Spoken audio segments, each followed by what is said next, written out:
지난 영상에서 알아본 QQQ에 대해서 국내 투자자분들의 해외 주식 투자 순매수를 보면 매우 높은 순위의 QQQ가 오를 만큼 많이 투자하고 계시다는 것을 알 수 있었는데요. 국내뿐만 아니라 미국 주식시장 투자자들에게도 상당히 인기가 많다는 것을 확인할 수 있었습니다. 이렇게 나스닥 시장을 대표하고 많은 투자자들에게 인기가 많은 ETF인 만큼 최신 정보 업데이트와 현황 파악에 도움을 드리기 위해 필요시 영상 제작을 통하여 꾸준한 정보 전달을 해드릴 수 있도록 할 예정입니다. 오늘은 그 일환으로 최근 2022년 1월 인베스코 QQQ에 대한 최신 리포트를 통해 1월 한 달간 QQQ의 현황에 대해 확인해보고 앞으로의 투자에 참고할 수 있도록 하였습니다. 먼저 핵심적인 내용들은 다음과 같이 요약할 수 있습니다. QQQ의 순자산 가치는 S&P 500과 러셀 1000 밸류 인덱스 대비 언더퍼폼했고 러셀 1000 그로스 인덱스 대비 아웃퍼폼하였습니다. QQQ가 S&P 500 대비 언더퍼폼한 이유로는 주로 IT 섹터에 과중된 QQQ 특성 때문이었고 IT 섹터의 평균 비중은 QQQ에서 50.52%, S&P 500에서는 28.25%임을 확인할 수 있습니다. 여기에 더해 QQQ에서의 에너지 섹터의 부재는 S&P 500 대비 수익률이 떨어진 요인이었습니다. S&P 500에서는 에너지 섹터에서 18.97%의 퍼포먼스를 2022년 1월에 올렸습니다. 그리고 QQQ에서 한 달간 약 5.23빌리언 달러가 빠져나간 것을 확인할 수 있습니다. 1월 한 달간 하루 평균 거래액은 33.74빌리언 달러로 전월 대비 53.68% 급증했으며 하루 평균 거래량은 92.42밀리언으로 64.68% 증가했습니다. 1월에는 대부분의 섹터에서 약세를 보였는데요. 세부적으로 살펴보면 라지캡 주식들에서는 가치주 성향의 주식들이 성장주 성향의 주식들에 비해 아웃퍼폼하였고 이는 러셀 1000 밸류 인덱스가 러셀 1000 그로스 인덱스를 6.25% 앞선 것에서 확인할 수 있었습니다. 주목할 만한 점은 S&P 500에서는 에너지 섹터가 18.97%의 플러스 수익률로 마감하며 S&P 500 내에서 한 달 동안 유일하게 플러스 수익률을 기록한 섹터였습니다. 또한 계속되는 높은 인플레이션과 페드의 미래 정책에 대한 불확실성은 2021년 2월 이후 볼 수 없었던 극심한 변동성을 야기했는데요. 2021년 4분기는 전분기 대비 GDP 성장이 6.9%였지만 이것으로 시장에서의 우려와 부정적인 분위기를 잠재우기는 어려웠습니다. 6.9%는 앞선 3분기 2.3%의 거의 3배 가까운 수준이었지만 시장의 우려와 걱정이 더 크게 반영되었다고 볼 수 있습니다.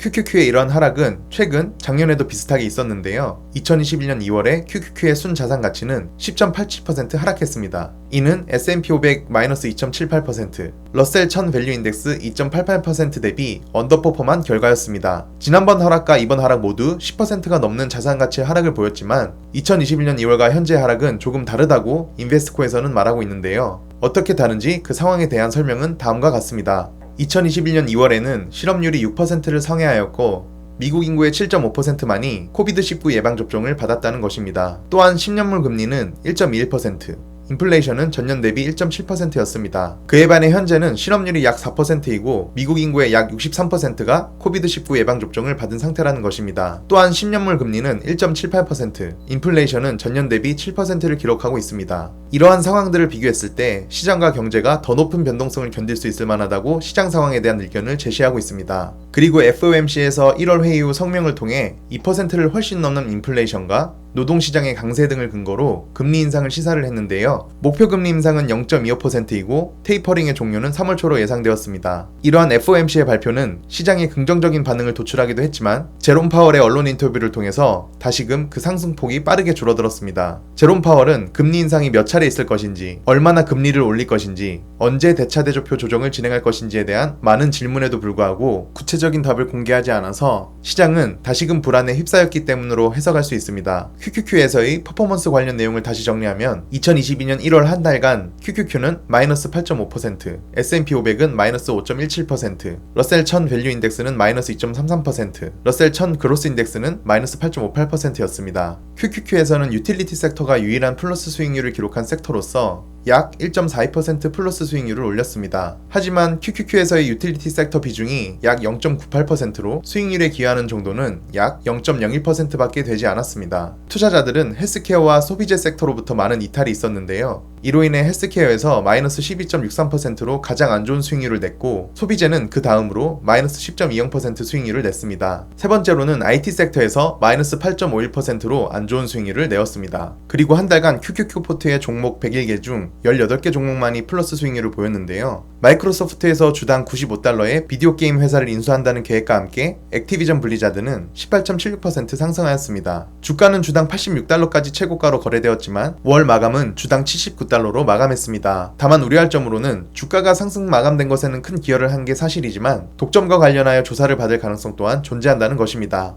그리고 1월에는 많은 기업의 실적 발표들이 있었습니다. 마이크로소프트는 애널리스트 EPS 추정치를 7% 서프라이즈하여 $2.45를 기록했습니다. 수익 또한 $51.73빌리언 달러로 추정치 $50.87빌리언 달러보다 많았습니다. 특히 마이크로소프트의 클라우딩 컴퓨팅 서비스인 애저는 어닝콜에서 46% 성장을 했다고 발표했고, 이는 최근 4분기 동안의 성장치인 50%에 못 미쳤기에 직후에는 빠르게 주가가 하락했지만 다음 분기에 긍정적인 가이드, 즉 50% 성장에 대한 가이드라인을 제시했고, 이를 통해 주가를 곧 다시 회복했습니다.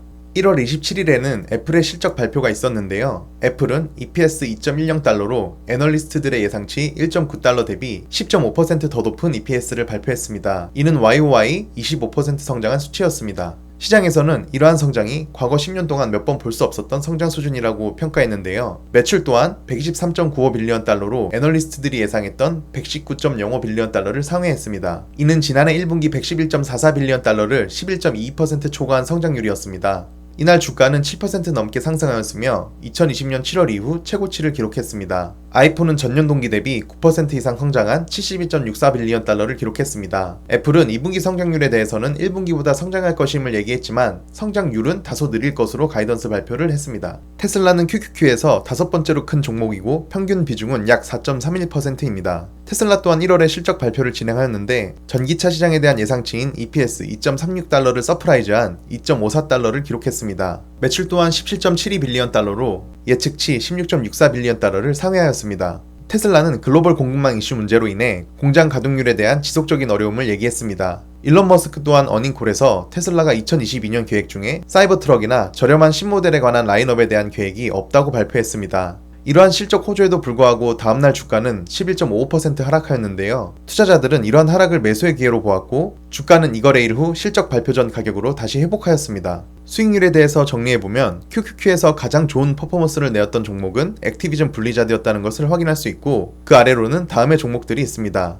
그리고 가장 나쁜 퍼포먼스를 내었던 종목은 모더나였고, 그 아래로는 다음의 기업들이 있습니다. 거래 상황들을 보면 변동성이 심화되면서 일평균 거래량은 MOM으로 전월 대비 64.68% 증가하였고 거래 대금은 53.68% 증가하였습니다. 거래량은 92.42밀리언으로 56.12밀리언에서 증가하였고 거래 대금은 33.74빌리언 달러로 전월 21.95빌리언 달러 대비 증가하였습니다. QQQ 운영기간 평균은 67.66밀리언, 4.86빌리언 달러이고 과거 1년 평균은 48.29밀리언, 17.14빌리언 달러입니다. 이렇게 QQQ의 2022년 1월 한 달간의 수치적인 결과와 시장 상황에 대해 알아보았는데요. 지속적으로 극심한 변동성이 펼쳐지고 있는 요즘, 기업의 매출과 성장은 늘 그랬듯이 가장 핵심 요소로 자리 잡고 있습니다. 금리 인상, 전쟁 상황에도 불구하고 기업의 확고한 매출과 이익 성장에 대한 부분을 잘 증명해낸 경우, 혹은 가이드라인을 합리적으로 제시한 경우 주가가 하락하더라도 그 폭이 크지 않았고 오히려 곧 회복하는 모습 또한 보여주었다는 게 주목해야 될 점 중 하나입니다.